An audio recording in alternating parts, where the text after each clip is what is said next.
Lonzo Ball. This is the projected #1 overall pick in the NBA draft of 2017. He is a kid that plays for UCLA. At worst, he might be the second pick. But I don't know. Who knows? Because he has a father by the name of LaVar Ball, who you've heard of. He's been on platforms such as First Take on ESPN. He's been on platforms such as Undisputed with Skip Bayless and Shannon Sharp. And he's known as being very outspoken, boisterous, could be belligerent at times, and just a wreck. He's done things that I kind of disagree with, such as he has two younger sons, LaVar Ball. LaVar Ball has two younger sons, other than Lonzo Ball, who play for Chino Hills basketball out here in California.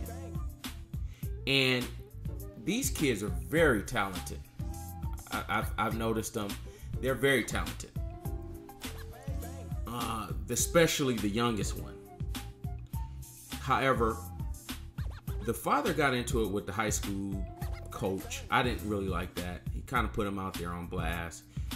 The coach is a young man, of course. He's coaching high school basketball. And you just don't do that. It ended up not really working out well because they were the defending champions of high school basketball this season, and they ended up just falling apart. So I believe LaVar Ball could have handled that better. But he is one of these old school Joe Jackson type of dads, where he believes he knows what's best for his son, and he's going to fight tooth and nail to make sure that they get it. Now, the big fuss going on is everybody, ESPN had put out an article talking about how LaVar Ball just completely sabotaged his son's chances of signing with one of the big three companies. You have three companies that, this is almost unheard of, where you have three of the big companies backing away or not offering a #1 overall pick or projected number one overall pick in the NBA draft. You have them just backing away from him like a drop of soap in dirty water. Like they're just want nothing to do with him. Now, many believe it's because of the father, because the father has been very boisterous. One of the Nike executives has said he's the worst thing that ever happened in 100 years. And they want nothing to do with him because the father is trying to push this big baller brand. And now, if you've ever seen this big baller brand, it looks horrid. It looks terrible. It's so damn dated. It looks like something that a bunch of guys in a 2004 video of T.I. music video or something would be wearing with baggy jeans and a do-rag. It just looks tacky. But I get it. He's just trying to build a brand. He's trying to... And I went on the website. I was like, okay, well, damn, let me see if I can support this guy. His shirts cost like $50. Poor quality. Everything on this website is just completely poor quality. I'm not gonna lie. I just call it what it is. And it looks hella janky. Some of the stuff that he's selling is completely overpriced. And I says, I don't know. Right? I don't know about all that.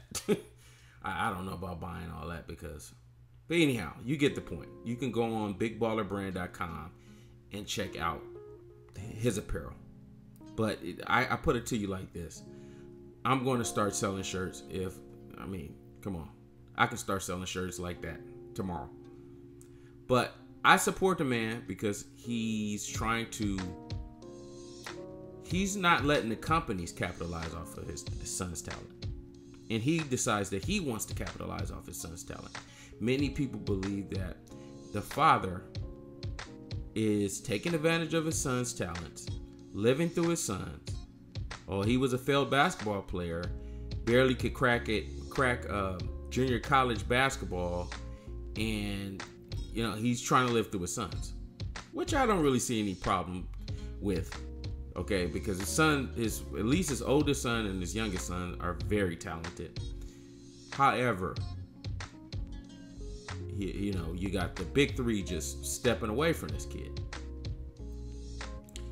What his father allegedly purportedly asked for, was a partnership deal, meaning that he wanted them to help expand his big baller brand, which is unprecedented.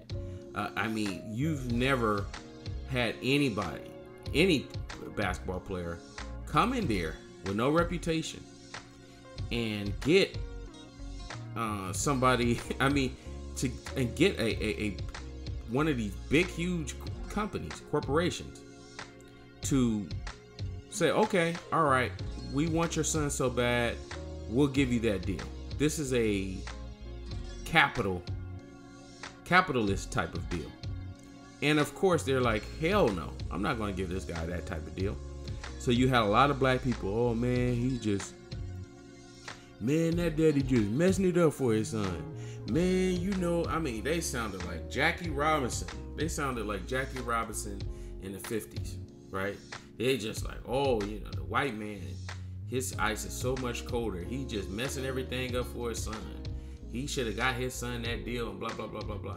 See, this is what you guys fail to realize. This is why Master P is still rich.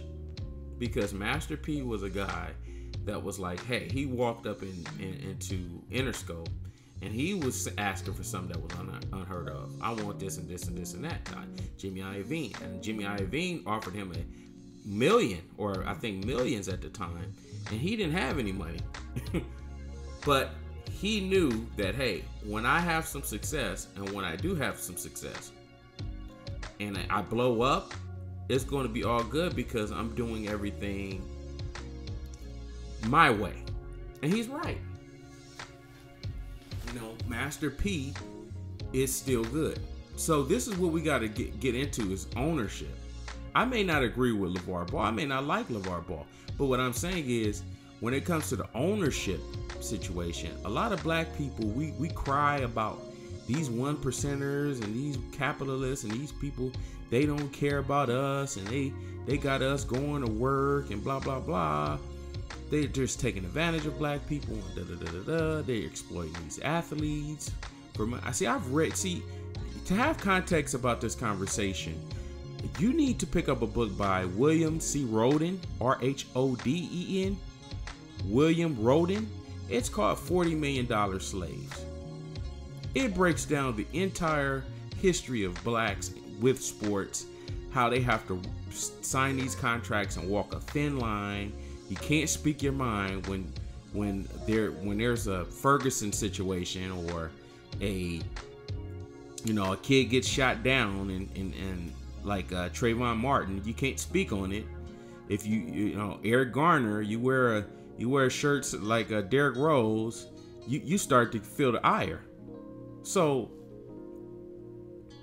how in the world are we supposed to combat this system of white supremacy if you're not open to capitalistic thoughts? Now, most people believe that the antithesis of capitalism is, of racism is communism, right? And what is communism? I guess the short thing is everybody having something in common. Nobody's making more than what they actually need. Everybody's living according to their means, and nobody's better than anybody. But it's many things that don't get addressed within communism. So I'm not really pro-communism. I'm a person that's open to anything to combat the system of white supremacy. And what LaVar Ball is doing is saying, hey, look, I'm trying to have some ownership. I'm trying to set my family up to where it's generational wealth. This is what the Buss family did. Dr. Jerry Buss, one of the greatest owners in sports history, passed away. and had everything handed down to his children. Now his children are running the Lakers, and they have something to pass on to their children for generations. See, the basketball owners, they have several different businesses that accumulated enough to where they could buy these basketball teams, right? And at one point, it may have seemed ridiculous for some of these owners to even buy the team. But they had to go out on a limb, and they had to take that chance, and they had to take that risk to go for what they wanted to go for. But when black people do it, it's always this thing where even black people are just like, oh, that's just so crazy. See, the thing is, the owners don't want the players making more money than them. Because imagine if LeBron James had 75% ownership of his shoes rather than maybe a mere stipend. Maybe, I don't know if he makes 75 cents off a shoe. That's what Jordan made 75 cents off of each dollar from his shoe. I don't think that LeBron or Kobe or anybody's making that. But they're making a decent amount of money. I'm not in their pockets.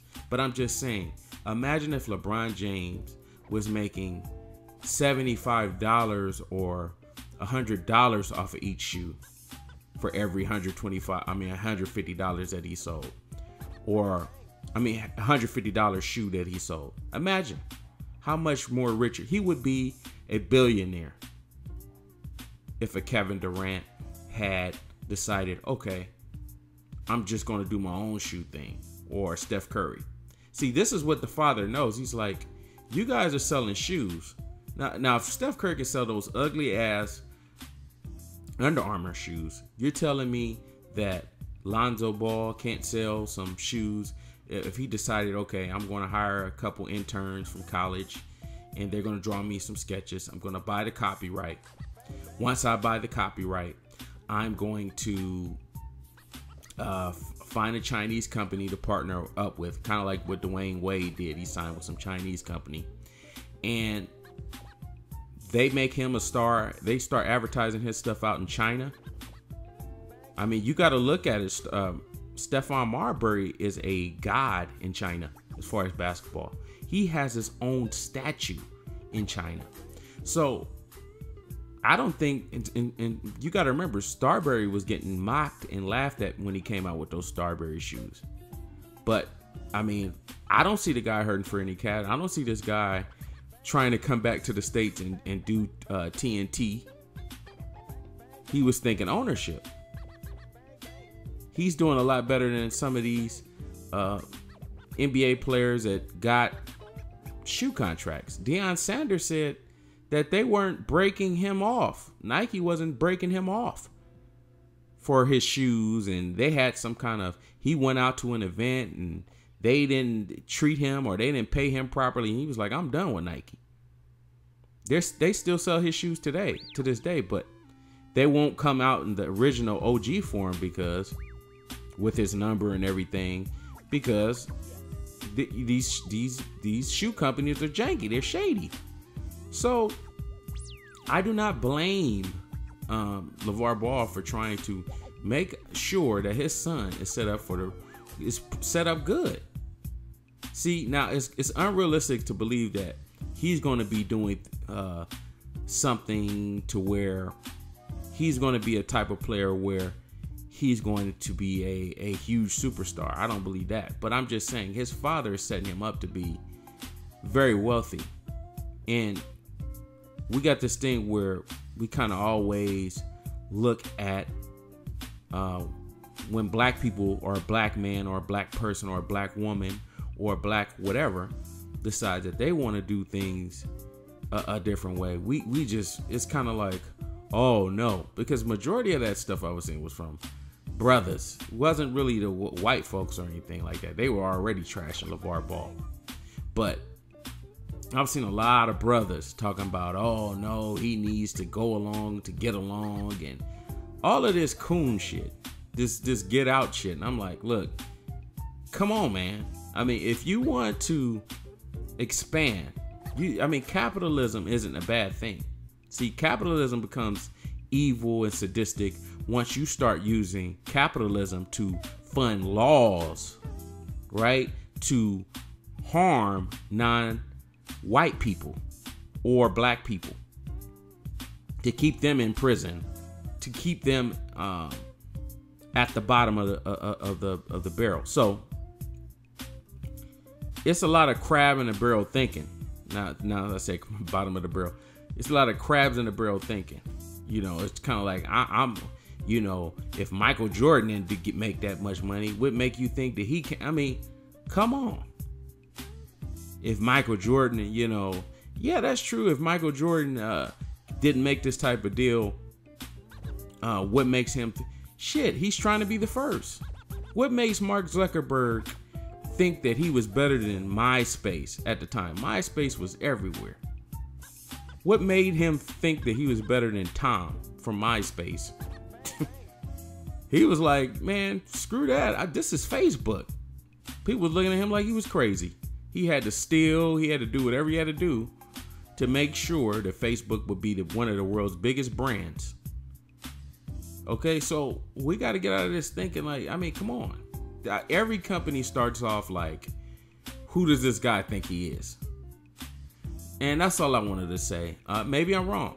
Drop a comment below. Like, comment, subscribe, and I'm out. Peace.